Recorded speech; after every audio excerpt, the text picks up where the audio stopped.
Hey guys, Andrew here. Welcome back to Joe Tutorial. And in this video, I'm going to show you how to view added time zones in Google Calendar.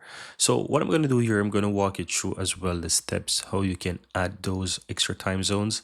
And once you add them, where do they show up, right? So what you want to do once you're inside a Google Calendar, click the settings gear in the upper right hand side and go to settings. Here, if you scroll on under the general section here, you'll have a section that says world clock.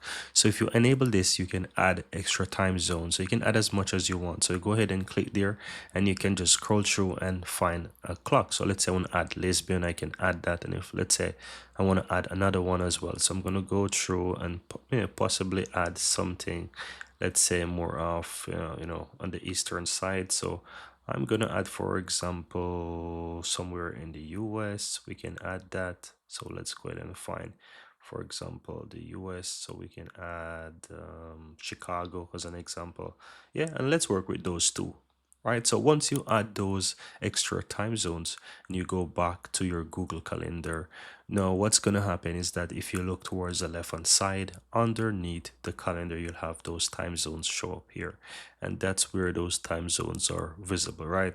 Of course, you can always utilize that by changing time zones in, for example, any events or invites that you have in your calendar. So if you click in your calendar and you want to add an invite, let's call this one, let's call it good day, right? I'm going to call this good day, and I can add a location. So you can easily add a location. So let's say I want to choose, for example, Chicago. I can go ahead and I can choose Chicago as an example, right? If you want to even change the time zone on that specific invite, you can go there and you can add the time zone and you can click on the time zone, and you want to ensure that you switch this, right? So you will have to go through and find that specific time. So that's the only thing really, guys, because it doesn't really add there to it. So you'll have to go through and let's say really find that specific time zone that you wish, right?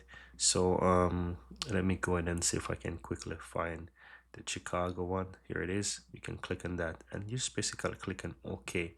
So what's going to happen, the time that is currently set for this specific event and the time zone is what it will be counted with. So if I want to set it to 9 a.m., it's going to be 9 to 10 a.m., not in the Eastern, but in the Central time for Chicago, right? So once you do that, guys, you had the location, you added, you can add your description, whatever, you click on save, you have that into your calendar as well, and it's going to work with that. So as you can see, it is there in it, and it's telling you that it's that specific time in that specific location. But yeah, that's how you basically have those times and time zones show up in your Google Calendar. They're on the left hand side. You can take advantage of using that so that you can know what time is it in that specific location. And that's it, guys. Very easy and very simple.